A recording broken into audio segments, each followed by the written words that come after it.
Assalamualaikum warahmatullahi wabarakatuh. Halo para pecinta mistiker sejati, selamat datang di channel Sharing Story Mystery. Bersama saya Mr. Won.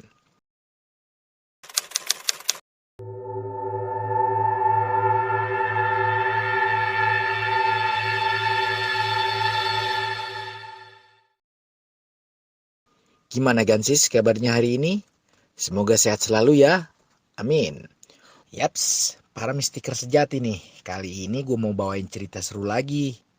Cerita ini gue dapet dari @jayapple dengan judul Cerita Mistis Borneo, Makhluk di Kebun Abah.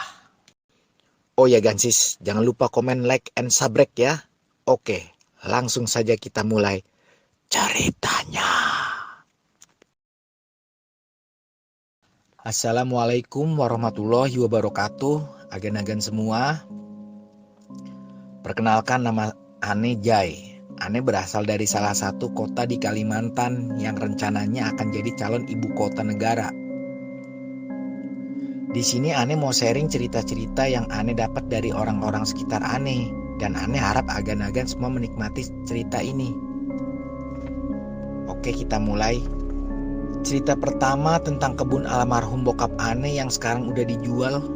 Kejadian terjadi di tahun 2010-an. Jadi cerita ini diceritakan oleh penjaga kebun bokap Ane bernama Amang Udin. Kebetulan Amang Udin ini beliau berilmu atau berani. Jadi beliau mengambil kerjaan di kebun bokap Ane yang lumayan jauh, agak masuk ke dalam hutan. Lokasi kebun bokap Ane di daerah hutan dekat bandara di Kalimantan, Gan. Dari tempat parkir ke kebun bokap Ane hanya bisa dilewati dengan berjalan kaki kira-kira 20-30 menitan lamanya. Kebun bokap Ane ini daerah rawa yang udaranya sangat lembab, panas di siang hari, dan kalau malam hari dingin menusuk. Di dalam kebun bokap Ane ini ada pondok, Gan. Pondoknya terbuat dari kayu dan ukurannya nggak begitu besar, tapi berbentuk panggung, jadi tinggi pondoknya dari tanah kira-kira 2,5 meter.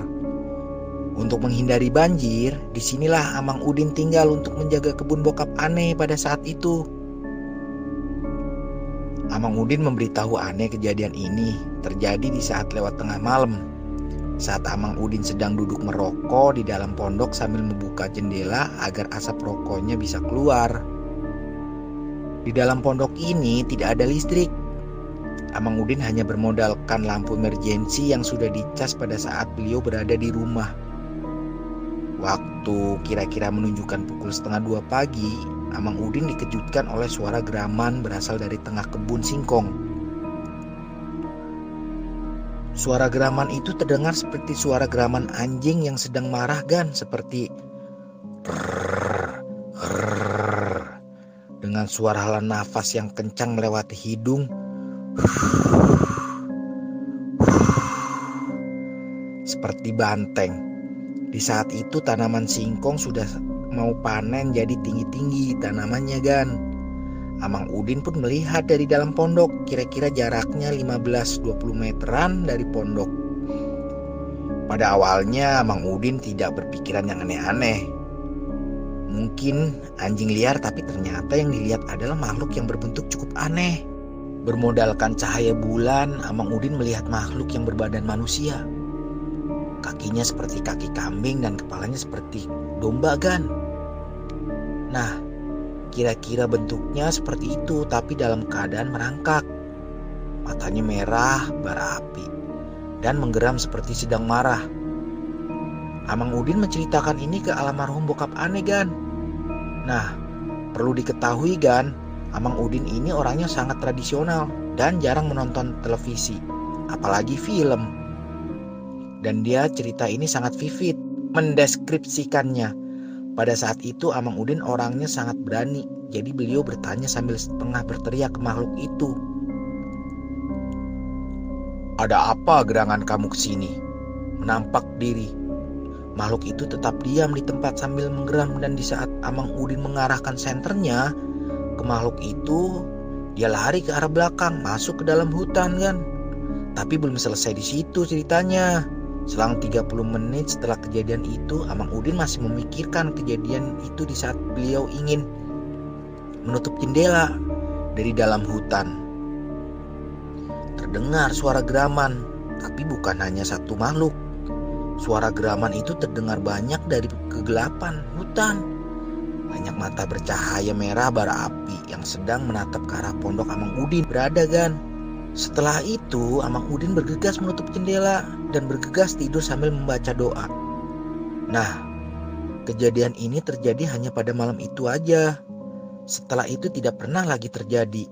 Tapi di saat pagi hari, Amang Udin mengecek banyak tanaman singkong yang menjadi layu di sekitar tempat makhluk itu berada pada malam itu. Entah makhluk apa yang dilihat oleh Amang Udin pada malam itu. Ada yang bilang itu jin, ada yang bilang itu siluman. Hanya Allah Subhanahu wa Ta'ala yang tahu. Sekian cerita ini Ane sampaikan, Gan. Sebenarnya sih masih banyak cerita yang Ane simpan, yang Ane dengar dan terjadi di tengah Pulau Borneo ini, Gan. Mungkin di kesempatan selanjutnya Ane akan update. Terserah apakah agan-agan di sini percaya atau tidak dengan cerita ini. Tapi intinya di sini Ane hanya ingin sharing yang pernah Ane dengar. Untuk perhatiannya saya ucapkan terima kasih. Wassalamualaikum warahmatullahi wabarakatuh. Oke Gansis, demikian kisah ini. Nantikan kisah mistis selanjutnya.